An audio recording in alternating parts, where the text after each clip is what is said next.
바나바의 첫 번째 선교 여행의 여정을 굉장히 자세하게 이야기해 주고 있습니다. 지난주에 말씀드린 것처럼 이것을 총 3번에 걸쳐 진행했던 선교 여행 중에 첫 번째여서 1차 전도 여행이다 이렇게 부른다고 말씀드렸습니다. 이렇게 역사적인 이방인 선교의 첫 발을 내디딘 바나바와 바울, 그들이 방문한 첫 번째 첫 사역지가 어디였는지 아십니까? 바로 바나바와 바울 이 두 명이 나왔잖아요. 그 둘 중에 한 명이 이 바나바의 고향이 구브로라고 하는 섬이었습니다. 거기로 간 거죠. 바나바의 고향으로 간 겁니다. 우리가 기억하신 것처럼 예수님이 태어나 사셨던 동네에서 배척당하셨던 사건 기억하시죠? 예수님도 자기 고향에서는 복음을 전하기가 쉽지 않았던 장면들을 우리가 기억합니다. 바나바 역시 아마 자기 자신은 아마 자신이 없었겠지만 함께했던 동료, 굉장히 복음을 전하는 데 탁월했던 이 바울을 아마 바나바가 신뢰했던 것 같습니다. 그래서 자기 대신 이제 이 바울이 복음을 전할 수 있을 것이다. 그런 기대를 가지고 함께 첫 사역지로 자기 고향인 구브로 섬으로 가는 것이죠. 그렇게 바나바가 자기의 가족과 가정과 두고 온 고향과 또 자기 민족을 향한 그런 복음을 전하고 싶어하는 그런 간절함들이 그 열정이 또 사랑이 보이는 부분입니다.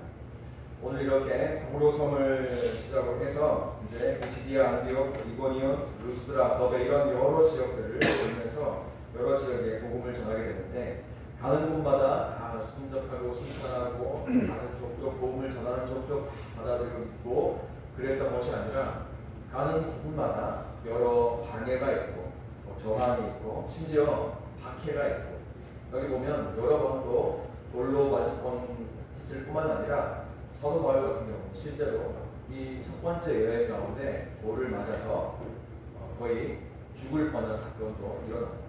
심지어 사람들이 돌에 쳐서 죽이고 나서 죽었다고 생각하고 선 밖으로 그냥 버렸는데 나중에 이 바울이 정신을 차려서 의식이 돌아와서 깨어나서 다시 일어나서 다른 데로 와서 여전히 복음을 전하는 그런 장면으로 이번 첫 번째 선교 여행에서 등장하게 됩니다. 흥미로운 일들이죠. 바나바의 고향으로 간 것도 그렇고 자신이 사실은 그리스도인들을 찾아다가 투옥하고 돌로 치는 그 일을 했던 직접 그 일을 했던 바울 아니었습니까? 근데 그 자신이 이제는 그 예수님의 복음을 전하다가 자기가 돌에 맞게 되는 거죠. 굉장히 흥미로운 일이죠. 이 두 사람이 첫 번째 선교 여행을 하면서 우리에게 들려주는 이 많은 어려움과 고난당한 이야기는 우리 역시 이 땅에 하나님 나라를 드러내도록 부르심을 받은 사람이자 또 우리의 가정과 우리의 일터와 우리가 사는 지역 그것으로 보냄받은 사람이기도 한 우리에게 이 바나바와 바울의 전도 여행에서 발견할 수 있는 몇 가지 선교의 중요한 원리들을 함께 살펴보고자 합니다. 첫 번째는 우리가 보냄받은 그 땅에서 살아가면서 복음의 삶을 살아가면서 우리가 분별해야 한다라는 것을 꼭 기억해야겠습니다. 이 두 사람이 구브로 섬에서 첫 사역지였죠. 그곳에서 그 지역을 다스리는 통치자인 총독을 만나게 됐는데 이 총독의 배후에서 그러니까 거의 주술에 가까운 마술의 힘을 가지고 악한 영의 역사를 통해서 이 총독을 조종하고 있던 한 마술사와 마주치게 되죠. 8절에 보시면 그가 대적하여 총독으로 믿지 못하게 힘을 썼다 이렇게 기록을 하고 있습니다. 복음 전도를 방해하는 우리가 아는 것처럼 그런 어떤 영적 전쟁이 이제 벌어지게 되는 거죠. 이 상황에서 바울은요 9절에 보니까 성령이 충만하여 그 마술사죠 그를 주목하여 봤다 이렇게 기록을 하고 있습니다. 주목하여 봤다 즉 시선을 고정해서 집중하여서 그 어둠의 역사를 지금 이렇게 살펴보면서 분별하고 있다 이렇게 볼 수 있는 거죠. 주목해야 또 주의해야 우리가 분별할 수 있는 거죠. 여러분 우리 역시 우리 삶의 현장에서 지난주 말씀드렸던 것처럼 생활 가운데 선교하는 생활 선교사로 살아가면서 우리에게도 그런 복음 전도를 방해하는 어둠의 영, 하나님의 뜻을 거부하고 자기 욕심을 따라 자기 마음대로 살아가려고 하는 그런 어둠의 권세가 우리에게 있음을 우리가 기억해야 하겠습니다. 우리도 바울과 같이 우리 주변에 일어나는 여러 가지 일들, 또 어떤 누군가와의 관계 안에서 일어나는 그런 갈등들, 이런 것들이 우리 주변에서 일어났을 때 우리 역시 어떻게 해야 된다고요? 자세히 주목하여서 분별을 해야 할 필요가 있다는 거죠. 때로는 여러분, 이게 이렇게 이 두 사람처럼 이유 없는 애매한 그런 고난도 있지만, 때로는 지금 나한테 일어난 어떤 나쁜 일들이, 안 좋은 일들이, 부정적인 일들이 때로는 나의 어떤 실수 때문에 그럴 수도 있는 거고, 그런 부분 가운데 우리가 자세히 분별해야 될 필요가 있다는 거죠. 성경에서 이 분별해라, 주의해라 이 말씀은 굉장히 여러 번 나오는데, 무엇보다도 예수님께서 여러 번 말씀하셨습니다. 마태복음 24장 4절에 보면 너희가 사람의 미혹을 받지 않도록 주의하라 이렇게 말씀하셨고, 또 이어지는 16장 4절에 보면 사두개인들의 누룩을 주의하라 이렇게 경고하고 계십니다. 또 그 예수님의 제자들이 사도 요한일서 4장에서 영들을 다 믿지 말고 오직 그 영들이 하나님께 속하였나 분별하라 이렇게 이야기하고 있고, 오늘 본문에 등장하는 사도 바울 역시 그의 서신서에서 에베소서 5장 같은 곳에서는 너희가 어떻게 행할지를 자세히 주의하여 지혜 없는 자 같이 하지 말고 오직 지혜 있는 자 같이 하라 이렇게 말하고 있고, 빌립보서 1장 같은 곳에서는 지극히 선한 것을 분별하며 또 진실하여 허물 없이 그리스도의 날까지 이르라 이렇게 말하고 있습니다. 가장 유명한 우리가 가장 잘 아는 말씀 로마서 12장에는 이 세대로 본받지 말고 오직 마음을 새롭게 함으로 변화를 받아 하나님의 선하시고 기뻐하시고 온전하신 뜻이 무엇인지 분별하라 이렇게 우리에게 이야기해주고 있습니다.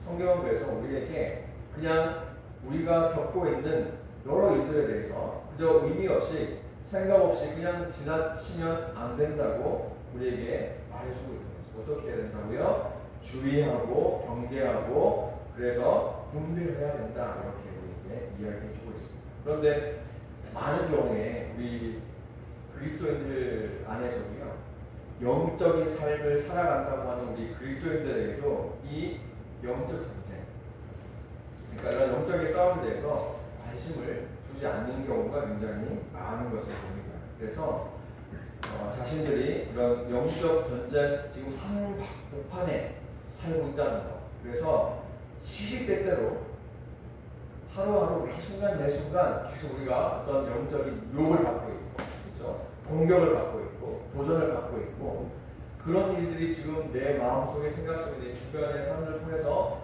계속 일어나고 있다고 하는 이 사실 자체를 의식하지 못하는 경우가 굉장히 많다는 거죠. 그러나 베드로전서 5장 8절 9절 말씀에 보면 근신하라 깨어라 너희 대적 마귀가 우는 사자같이 두루다니며 삼킬 자를 찾나니 너희는 마음을 굳게 하여 저를 대적하라 이렇게 말씀하고 있습니다. 우리가 이 믿음의 선한 싸움을 싸워 나가야 합니다. 그래서 누군가와 분쟁이 생겼을 때, 또 우리가 복음을 전하려고 했는데 그 사람이 뭔가 편찮은 태도와 이유로 그 복음을 거부할 때 거기에 어떤 지금 영적인 일이 일어나고 있는지 거기에 대해서 우리가 자세히 주목하여 보고 분별해야 될 필요가 있다. 그리고 만약 그런 것들이 하나님 기뻐하시지 않는 어떤 악한 것이 있다면, 그것이 내 마음속에 내 생각 속에 있는 것이든 아니면 내 관계 속에 있는 것이든 아니면 나를 도전하는 어떤 다른 사람들이 안에 있는 것이든 그것이 하나님 기뻐하시지 않는 악한 것이라고 한다면 그것을 우리가 물리치고 대적할 필요가 있다라는 것을 우리가 기억해야 하겠습니다. 그렇게 생활 가운데 우리가 생활 선교사로 살아갈 때 기억해야 할 두 번째, 바로 그 복음 전하는 삶에 대해서 일어나는 저항, 반대, 그런 것들을 우리가 견뎌야 하는 것입니다. 제가 미리 우리 신순자 원사님께 이 설교 원고를 드린 일은 없는데 오늘 원사님께서 기도 가운데 제가 이 설교 가운데 해야 할 이야기들을 다 하셨습니다. 미리 아시고 기도 하셨습니다. 요즘 기도 많이 하시라고 복음을 전하려고 할 때 우리가 이 성경에 보면 항상 두 가지 반응이 나타나죠. 어떤 사람들은 기쁨으로 응답하는 그런 일들이 있는가 하면 어떤 사람들은 적대적인 반응, 심지어 적극적인 반대를 하기도 한다는 것입니다. 오늘 읽은 13장 44절에 보면 북으로 한 도시에 많은 사람들이 하나님 말씀을 듣고자 모여들었고 많은 이방인들이 믿고 실제로 구원받은 역사가 기록이 되어 있습니다. 그렇지만 그와 동시에 똑같은 복음을 들었는데 어떤 사람들은 이어지는 45절을 보면 지도자들을 포함한 많은 유대인들이 그들의 그 지역에서의 영향력이 떨어지니까 마음의 시기와 분으로 가득 차고 그들을 이 바울과 바나바를 반대하고 비방하고 또 50절에 보니까 권력자들을 힘 있는 사람들을 막 선동해서 이 두 선교사들을 핍박하고 쫓아내는 일들이 일어나죠. 또 14장으로 넘어오면요 5절에서 이고니온으로 넘어가서 유대인 지도자들이 또 막 선동을 해가지고 그들을 돌로 치려고 했습니다. 그리고 19절 마지막 루스드라에서는 실제로 아까 말씀드린 것처럼 바울이 정말 진짜로 돌에 맞아서 죽을 뻔하는 그런 고생을 하게 되죠. 엄청난 저항이 있었다는 것이죠. 아까 우리 권사님께서 기도하셨지만 여러분 우리가 이 땅 가운데 살면서 우리 생활 그 현장에서 복음 그대로 살아내려고 할 때 하나님 말씀이 이렇게 해야 된다고 해서 그 말씀대로 살아내려고 할 때 또 누군가에게 또 복음을 전하려고 할 때 여러분 사실 우리에게도 굉장히 많은 저항이 있습니다.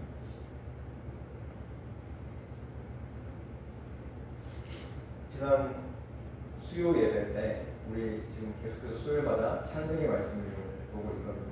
지난 수요일날 우리가 노아 이야기를 나누었습니다. 우리가 지금 삶의 현장에서 하나님의 말씀에 순종해 살려고 할 때 또 복음을 전하려고 할 때 겪는 저항이 어떤 것입니까? 이 노아의 때와 같이 노아와 노아의 가족을 제외하고는 주변의 모든 사람들이 다 죄가 가득했다고 표현될 만큼 모든 사람들이 다 하나님을 싫어했습니다. 하나님 말씀 듣기를 거절했습니다. 그리고 자기 자신의 욕심대로만 살았습니다. 자기가 원하는 대로 다 살았습니다.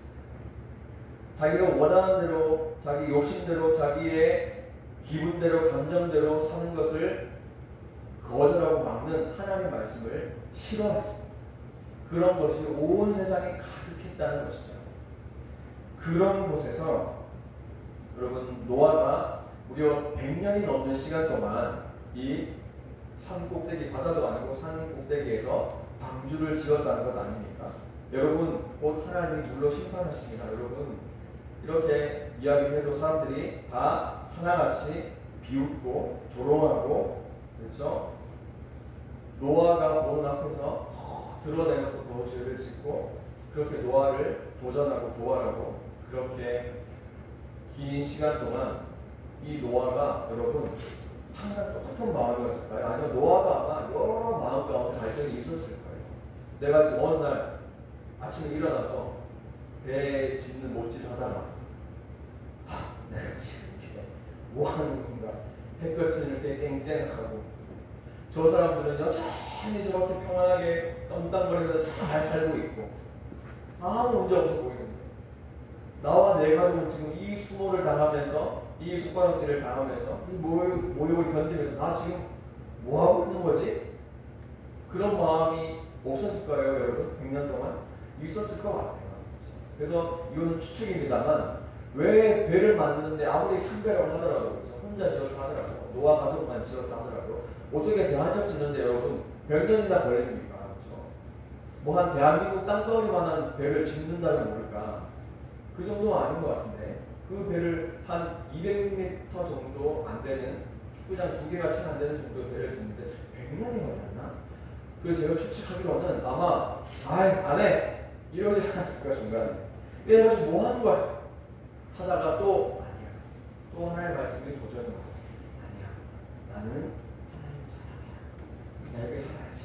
다시 망치를 들고 또 그 나무를 오르지 않았습니다. 또 망치질 하지 않았습니다. 그러다가 어느 순간 땀을 닦으며 뒤를 돌아보면 사람들이 또 막 여전히 돈 잘 벌고 잘 먹고 잘 사는 명품 걸치고 그때 명품이 없었으니까 아무튼 자동차도 없었네요.